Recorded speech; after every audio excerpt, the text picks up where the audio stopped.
Alors, dernière intervention avant la pause. Je vous présente donc deux personnes dont le qualificatif commun pourrait être d'être très gentils. Jean-Marc Legentil et Marc-Olivier Legentil. Donc, il n'y a aucun lien de parenté entre les deux, je suppose. Ils vous le diront. Alors, Jean-Marc est le plus vieux des deux. Ça se voit.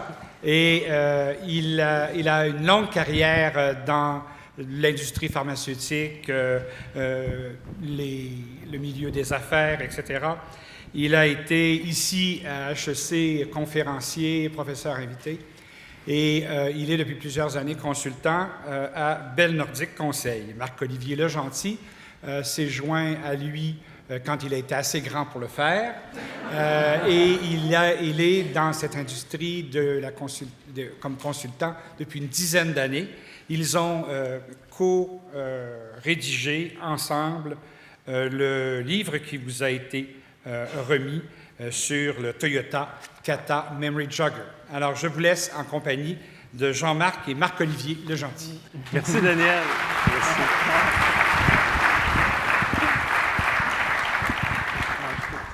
Bon après-midi, tout le monde. Êtes-vous de bonne humeur? Oui. Pendant que Marc-Olivier parle ça, mon éditeur m'a demandé de prendre une photo de chacun des livres qui a été remis. Pouvez-vous le mettre devant vous? Ça va lui faire plaisir. Il vous l'a donné gratis. Ouais, ça, c'est cool. 3, 2, 1. Merci beaucoup. Il va être bien content. Ça veut dire que la prochaine fois, il va en avoir d'autres.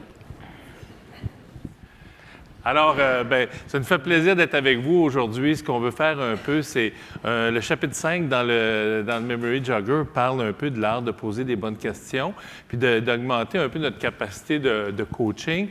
Et dans le fond, ce qu'on va essayer de faire avec vous, c'est de vous donner un peu les bases de 3 éléments importants qui sont utilisés quand on va faire du coaching. Alors, dans le fond, on va avoir 4 sujets. Les questions ouvertes, donc un peu comment on va ouvrir la conversation. Les questions fermées, donc la distinction avec ça.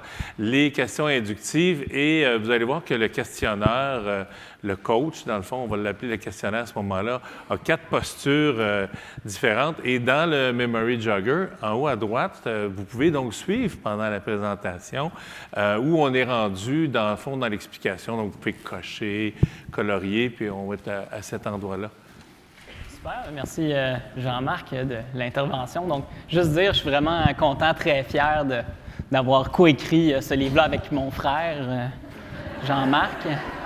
Et également, un de nos amis, Thilo Schwartz, qui est un Allemand. Donc, c'est vraiment cool aussi. Là. C'est un livre qui est multiculturel et multigénérationnel. C'est quand même 3 générations différentes qui ont écrit le livre. Fait que c'est quand même quelque chose d'intéressant. Lequel était le meilleur? Non, non, c'est ça? Oui. OK, c'est bon. Donc, dans l'art de poser des bonnes questions, les premiers types de questions qui sont les plus populaires, souvent utilisées par les journalistes et souvent aussi par les gestionnaires, sont les questions fermées. Donc, les questions fermées sont peu efficaces dans le coaching parce que souvent, il y a juste une seule réponse possible. Donc, on n'est pas capable d'ouvrir vraiment, ça n'ouvre pas la discussion. Fait que souvent, même si le questionnaire a l'intention de vouloir faire parler l'améliorateur, c'est rare que ces discussions-là amènent vraiment à quelque chose de très développé. Puis ensuite aussi, les questions fermées, souvent, ça ressemble un petit peu à un interrogatoire. Donc, par exemple, est-ce que vous avez utilisé la procédure? Oui. Avez-vous déjà considéré utiliser cet outil-là à la place? Non. Êtes-vous d'accord que si on configurait la machine comme ça, ça serait plus efficace? Oh oui, bonne idée. Donc, vous voyez que les questions fermées, à un certain moment, ça dirige énormément la discussion, puis ça laisse moins d'ouverture à l'améliorateur. Donc, à la place, à quel moment c'est utile? Si on veut répondre à une question simple, malgré tout, ça peut être une bonne façon d'utiliser une question fermée. Par contre, ce n'est pas une bonne question de coaching. Comparé aux questions ouvertes. Donc, les questions ouvertes qui commencent généralement par les 7 mots-clés qu'on apprend à l'école primaire, qui nous permettent d'ouvrir la discussion. Donc, qui, Donc, qui vous a aidé à mesurer ce processus-là? Quoi faire dans cette situation? Où avez-vous mesuré ces éléments? Quand est-ce que c'est pratique d'utiliser cette procédure-là au lieu de l'autre? Pourquoi avoir choisi cette méthode-là en approchant le patient? Comment avez-vous effectué l'accueil de votre client? Combien de fois avez-vous effectué cette procédure-là dans la dernière semaine, par exemple? Donc, vraiment, les questions ouvertes permettent de laisser beaucoup plus de place à l'améliorateur et ouvrent beaucoup plus la discussion. Donc, pour vous donner un petit exemple de ce que ça veut nous permettre, les questions ouvertes, les questions fermées, parce que les questions ouvertes vont vous permettre d'obtenir aussi une infinité de réponses possibles, on va vous faire un petit exercice avec votre voisin. Donc, vous allez vous mettre en paire, 2 personnes. Donc, la personne A, durant 1 minute, va poser que des questions fermées à la personne B. Puis, la personne B ne doit répondre évidemment que par oui, non ou un numéro. Donc, par exemple, Jean-Marc, est-ce que tu as eu un bon week-end? Ouais! As-tu bien mangé hier soir? Super! Je t'avais dit oui ou non, mais vous avez compris le principe. C'est moi qui ai fait à manger. Je vais mettre un petit timer. Puis pendant 1 minute, ce que je vais vous demander, c'est de poser des questions fermées, puis votre voisin répond que par oui ou par non. Alors, c'est parti.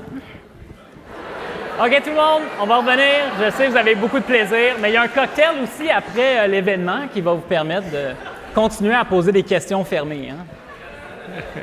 Donc, vous voyez, c'est quand même quelque chose d'assez demandant de poser des questions fermées, parce qu'on est vraiment, le questionneur dirige la discussion énormément. Donc, on laisse pas beaucoup de place à l'ouverture, à l'interprétation pour le questionneur. Est-ce que vous êtes prêts pour la deuxième cacophonie?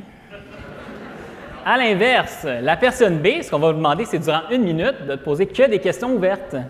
Et évidemment, la personne A répond à la question. Donc, par exemple, Jean-Marc. Un clic. Avec évidemment les 7 mots. Donc, Jean-Marc, qu'as-tu fait en fin de semaine? Ah, écoute, c'est une super question parce que j'ai eu beaucoup de plaisir. Vendredi soir, avec ta mère, on a passé une merveilleuse soirée. On a écouté un film, ça faisait longtemps qu'on voulait voir. Okay. Puis là, samedi matin, j'ai rencontré ton frère pour faire un coaching parce qu'il y a une nouvelle microbrasserie. Je vais t'arrêter, Puis c'est Jean-Marc, je vais t'arrêter. C'est une infinité de réponses possibles.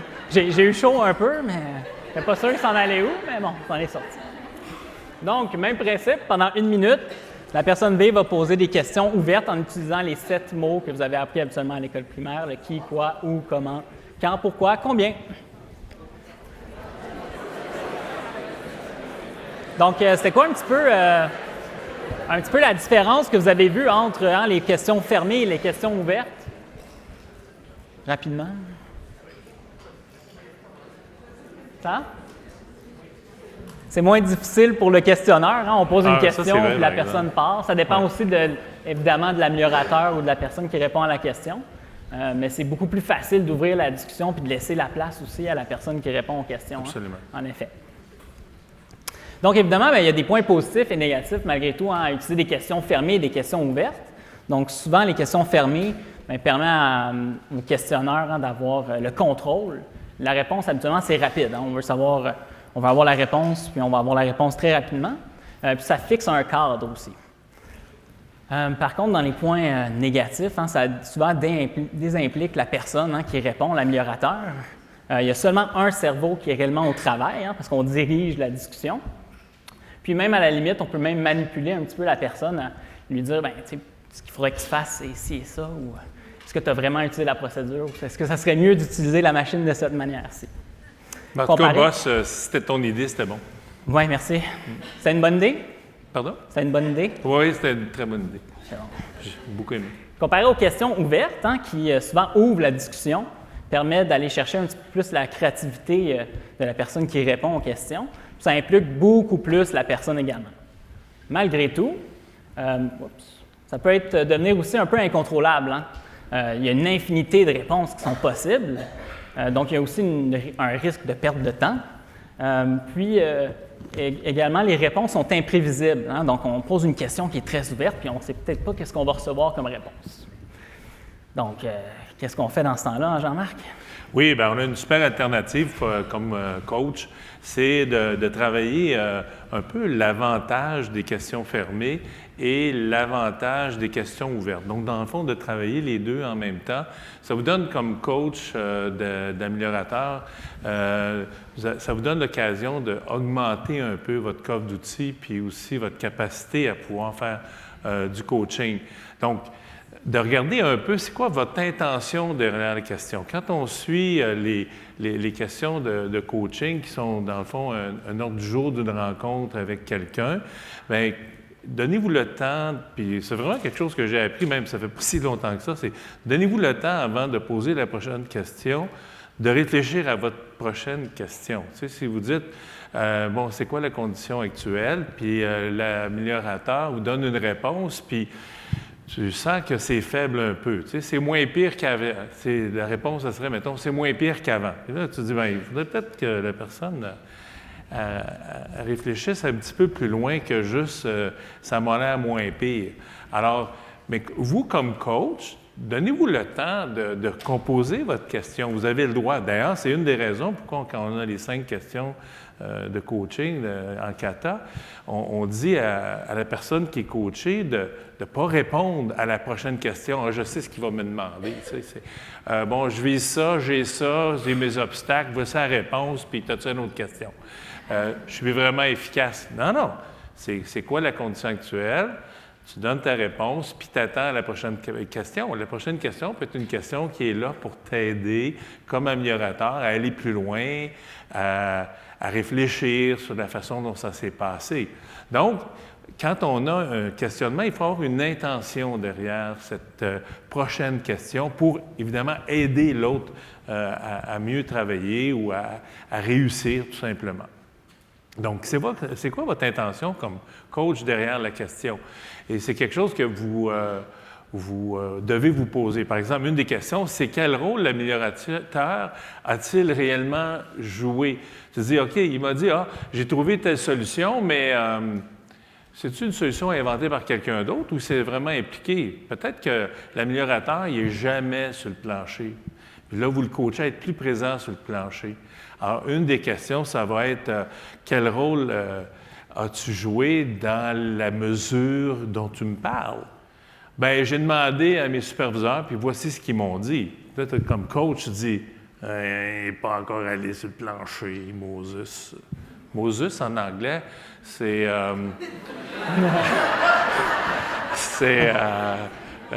it doesn't work. Une autre question, quelle information supplémentaire serait utile? Donc, tu vois, déjà, on peut se demander, est-ce qu'il y a besoin de plus d'informations pour pouvoir prendre sa décision ou continuer à motiver son équipe? Quelles émotions sont présentes? Quand on amène un changement, je dis tout le temps aux gens quand je fais du coaching ou de la formation en amélioration continue, on devrait toujours changer les choses, puis des fois, changer une habitude, ça ne fait pas notre affaire. Donc, ça crée tout le temps une émotion à avoir à changer. Alors, c'est quoi les émotions présentes? Puis, par quel raisonnement es-tu parvenu à cette conclusion-là? Ça pourrait être intéressant, la personne arrive à quelque chose d'un peu étonnant, et tu te dis, c'est-tu comme un réflexe, c'est le système 1 dont Sylvain Landry a parlé tantôt, ou c'est quelque chose de réfléchi? Dans quelle mesure ça a été réfléchi? Donc, dans le fond, ce qu'on essaie de faire avec les questions inductives, c'est de combiner l'avantage de la question fermée avec l'avantage de la question ouverte. C'est une question ouverte dans un champ qu'on veut explorer.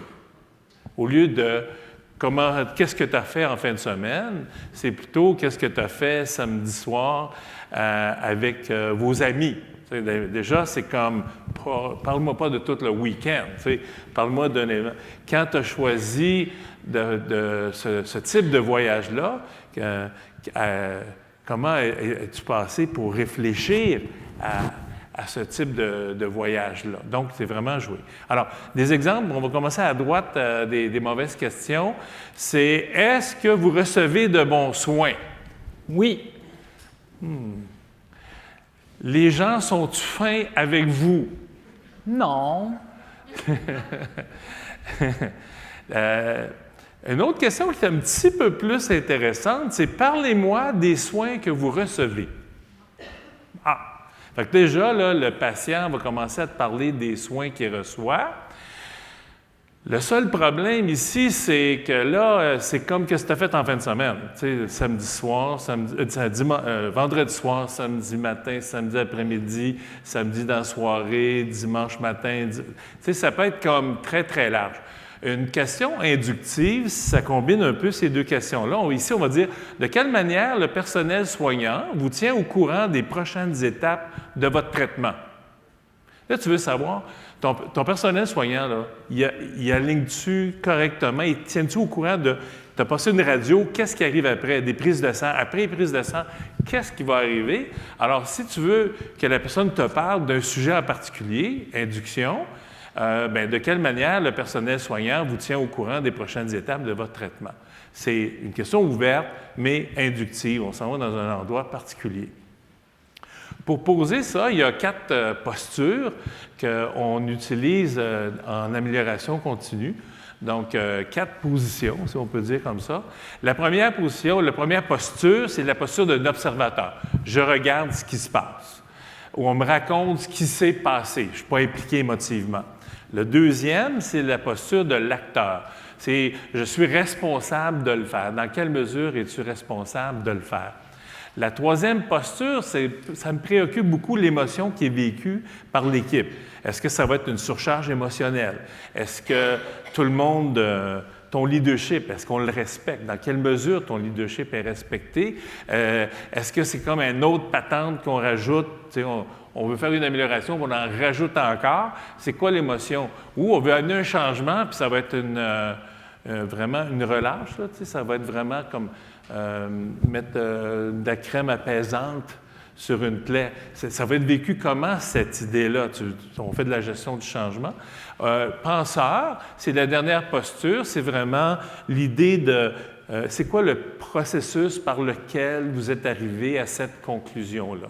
Donc, ton raisonnement, ton thinking. Comment es-tu arrivé à cette réflexion-là? Donc, évidemment, on ne pose pas nécessairement, on ne fait pas le tour des 4 cadrans à chaque fois qu'on pose une question sur un élément, mais certainement que c'est là qu'on dit qu'il faut réfléchir à votre question. Réfléchissez à, OK, est-ce que je suis en train de vouloir coacher la personne, puis elle ne s'implique pas assez. Je vais lui demander dans quelle mesure elle était un acteur. La personne saute aux conclusions rapidement. Je vais me tenir au côté penseur. À chaque fois que je vais le rencontrer, je vais lui demander comment es-tu arrivé à cette conclusion-là. Parce que la personne saute trop aux conclusions, je veux l'aider à arriver à réfléchir sur cet élément-là. La personne est très carrée, puis le monde sont payés pour faire ce qu'ils font, fait qu'ils le fassent. Là. Je ne suis pas pour commencer à féliciter tout le monde parce que la physio a fait de la physio. Je ne suis pas pour lui dire félicitations, merci, hey, tu as fait de la physio aujourd'hui. Bien, peut-être qu'au niveau introspectif, ce n'est pas très fort. Donc, peut-être que vous voulez travailler la personne à cet égard-là. Donc, dans le fond, l'intention est très importante pour arriver avec des questions de coaching avec une certaine induction. Alors, les 4 questions typiques, d'ailleurs, vous allez avoir ces planches-là et ces questions-là éventuellement dans quelques jours, hein, Sylvain, tu as dit tantôt. Donc, vous allez avoir des questions standards, mais à la page 119, elles sont là. L'observateur, c'est qu'est-il arrivé? On va le faire pour le fun. Marc-Olivier, qu'est-ce qui est arrivé? Quand je suis arrivé, il y a le patient qui est rentré, puis finalement, il est allé s'asseoir, puis je pense qu'il ne savait pas exactement où aller quand il est arrivé. Là. OK? Qu'est-il arrivé? Alors, il m'a observé, quelqu'un l'a raconté, tout ça. L'autre question typique acteur, c'est tout simplement quel était votre rôle? Quel était ton rôle dans l'événement, Marc-Olivier? Moi, j'étais vraiment là plutôt pour aller voir mes employés. Puis, je suis arrivé, puis finalement, j'ai décidé d'observer un petit peu qu'est-ce qui s'est passé. Donc là, vous réfléchissez, c'est-tu dans la bonne direction, vous, comme coach, que vous l'amenez la personne ou c'est vraiment pas dans la bonne direction? C'est à vous à décider. Si c'est dans la bonne direction, bien, vous êtes à la bonne place, on enchaîne avec l'autre question. S'il n'est pas dans la bonne place, commence à réfléchir comment je peux l'aider. À un moment donné, ce n'est pas du harcèlement, là, c'est une session de coaching, ça dure 5-10 minutes, mais peut-être que l'obstacle, c'est que la personne ne réfléchit jamais assez comme, mettons, acteur, il réfléchit plutôt comme passif. Alors, ce que vous voulez faire, c'est dire, OK, un des obstacles, ça va être ça, puis dans mes sessions de coaching, je vais travailler cet élément-là. Introspectif, comment vous sentez-vous par rapport à cela? Alors, mettons, les employés sont sortis de ton bureau, ils étaient fâchés, tu me dis. Comment tu t'es senti par rapport à ça?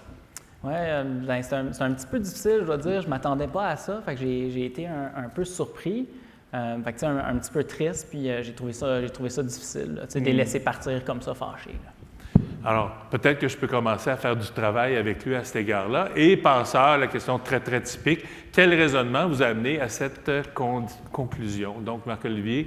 Oui, bien, la machine qu'on roulait, là, ça ne marchait pas. Puis je me rappelle qu'on avait fait beaucoup de temps supplémentaire l'an dernier parce qu'on avait plus de commandes que d'habitude. Puis on avait essayé de faire cette configuration-là, puis ça avait bien marché. Fait que je me suis dit, même si ce n'est pas exactement la même situation, mais qu'on avait besoin de sortir plusieurs commandes très rapidement, mais mon raisonnement a dit, ça a fonctionné dans cette situation-là, ça devrait marcher cette fois-ci également. Là. Tout à fait. Donc, comment c'était passé? Comment ça s'est passé? Donc, tu dis probablement que les mêmes conditions étaient là. Ah, c'est ce que je comprends. Alors, là, vous avez à décider, est-ce que c'est un bon raisonnement ou c'est pas un bon raisonnement? C'est mon fils, c'est un excellent raisonnement. Pas de parti pris. Donc, poser des questions en utilisant les 4 postures, c'est devenir vraiment plus agile. C'est ça l'idée aussi. Puis, j'ai le goût de poser une question non préparée à Marc-Olivier, mais tu sais, tantôt, là, les explications que tu donnais là, sur... c'est un peu stéréotypé peut-être les 5 questions, puis pourquoi il ne faut pas les voir stéréotypées? Tu vois ce que je veux dire? Les 6 questions, tu parles... On ne l'a pas préparé. Oui, OK. Tu parles pour les 5 questions de base. Là. Oui, puis que tu sais, ça a l'air un peu figé. Là. Oui. Fait que là, au moins, moi, c'était juste une question de clarification. Fait que je dis, par rapport aux questions de base, il m'a répondu oui. Fait que des fois, des questions fermées, ça peut être aussi utile. Donc, en fait, au début, c'est très mécanique. Hein, les 5 questions de coaching du kata, tu sais, c'est quoi ta condition cible, c'est quoi ta condition actuelle, ça semble très mécanique. Hein. Mais même en tant que, puis nous autres, je ne sais pas si vous avez entendu, je dis rarement apprenant, je dis plus améliorateur. Hein. Donc, même le coach est un apprenant. Donc, quand on pose les questions au départ, c'est sûr que c'est très mécanique, mais on se pratique à poser des questions. Donc, on pose des questions. Éventuellement, quand on est confortable avec les questions, bien là, on pose des questions, puis on apprend à écouter la réponse de l'améliorateur. Puis éventuellement, bien, quand on est capable, quand on connaît les questions, on est capable d'écouter l'améliorateur, bien, c'est là qu'on peut commencer à aussi réfléchir à bien, quelles questions je vais poser pour essayer d'aller chercher l'information que j'ai besoin. Donc, quelle est mon intention derrière la prochaine question que je vais poser. Donc, c'est sûr que ça semble très mécanique au départ, mais il faut apprendre à suivre les différentes étapes pour ensuite apprendre à écouter les réponses, puis ensuite d'être capable de penser à mon intention derrière ma prochaine question et poser les bonnes questions d'éclaircissement. Puis je trouve que l'explication que Marc-Olivier donne d'être tranquille, parce que souvent on fait de la formation puis du coaching, puis les gens veulent changer tout de suite les 5 questions. Ils n'en ont jamais pratiqué, puis tout de suite ils ont des meilleures questions, ou ça c'est moins nécessaire, je vais le faire, tu sais, moi le jazzer, là, c'est la méthode de formation. Ça ne se traduit pas, mais c'est la méthode de formation Gabin. Je ne sais pas si vous connaissez le système de formation, la méthode de formation Gabin. Gabin va te montrer comment ça marche. Je trouve que se donner le temps de pouvoir poser la question, écouter, capable d'écouter, commencer à réfléchir à comment on pose notre question, c'est vraiment très important. Alors, 4 exemples et après on va aux questions. Vous avez évidemment dans votre Memory Jogger les 5 questions, c'est le carton à l'arrière, page 104. Donc, par exemple, un exemple pour la condition cible, une question très observateur, la condition cible sera atteinte ici. Alors, probablement que la personne a donné la réponse condition cible, ça va être 22 fois. Mais 22 fois, dans quelles conditions que ça va se passer avec 30 employés, du temps supplémentaire, avec de nouvel équipement? Donc, la condition cible sera atteinte si... Question ouverte, inductive. On a peut-être une question acteur, un autre exemple. Quelle est la condition actuelle maintenant? Comment avez-vous rassemblé les faits sur la condition actuelle? Donc là, on voit que la personne, il faut qu'elle me dise comment collecter ça. Je suis allé dans le système, je suis resté dans mon bureau enfermé, puis j'ai pogné ça, puis j'ai fait un graphique. Quels obstacles vous empêchent d'atteindre la condition cible? Bien, introspectif, comment vous sentez-vous face à tant d'obstacles non résolus? Alors, si tu sens que la personne commence à être envahie par l'émotion, bien, c'est peut-être une très bonne question. Quelle est maintenant votre prochaine étape? Penseur, bien, en quoi cette approche est intéressante pour vous, tout simplement, ou celle qu'on a pratiquée tantôt. Donc, dans le fond, se doter d'une banque de questions vous rend plus efficace comme coach. C'est ça, je pense, qui est vraiment important. Puis préparez-vous d'avance. À un moment donné, j'ai fait un mandat, c'était très difficile. C'était un mandat où les gens avaient été vraiment pas très bons. Puis on m'a demandé de faire le post-mortem après devant eux. Puis là, je suis comme, comment je vais leur dire que vous étiez vraiment mauvais? Et j'ai préparé 5 questions. Je me suis... c'est comme, comment vous êtes-vous évalué par rapport... Comment avez-vous ressenti le travail que vous avez fait? Dans quelle mesure le travail accompli rencontre les objectifs? Des questions comme ça. J'ai pris 3 questions. J'ai fait 2h30 de retour. Ils ont dit que c'était le meilleur retour qu'ils avaient jamais eu dans leur vie. Je ne leur ai pas dit. Je les ai aidés un peu à réfléchir. Si vous voulez plus d'informations, Catalab, Catadojo, allez voir ce que c'est. Alors, juste avant ça, ici, on va faire les questions de la salle. Je pense qu'on a quelques minutes. Oui? On a quelques minutes, puis après, on vous donne l'assignation pour la pause, parce qu'on a une activité ludique pour la pause pour vous. Peut-être 2-3 questions de la salle.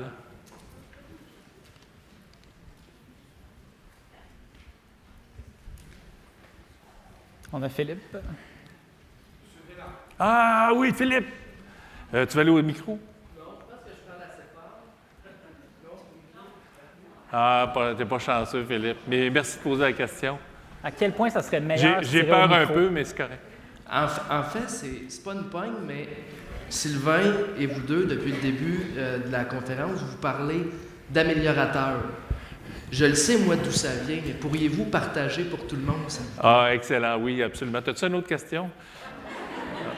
Oui, c'est que, dans le fond, Mark Rother, quand il a écrit son livre il y a 10 ans, il a appelé ça le learner.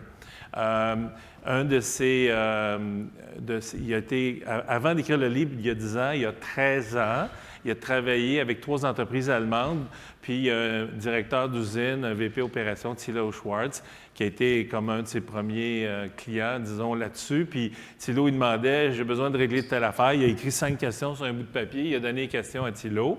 Puis Thilo, il a commencé à faire du kata pendant 3 ans, sans savoir que ça s'appelait du kata. Et finalement, quand le livre est paru, Mike Rother a amené le vocable learner, improver, learner, en fait, excusez. Donc, le coach est learner. Et c'était vraiment important de l'appeler comme ça. Au fur et à mesure, Thilo a dit, écoute, il y a le learner, c'est pas juste la personne qui est devant le tableau, même le coach apprend, puis le second coach apprend aussi. Donc, il trouve que c'est injuste de catégoriser « je coach » et tu apprends. Learner puis coach, apprenant et coach. Il dit, on est tous des learners. Mais dans le fond, on est de learner dans le sens de improver, dans le fond, d'améliorateur. On a eu de la misère à trouver la traduction en français, mais en anglais, c'était improver. Fait que Thilo, il a dit, moi, je ne publie pas avec vous autres si ça ne s'appelle pas améliorateur.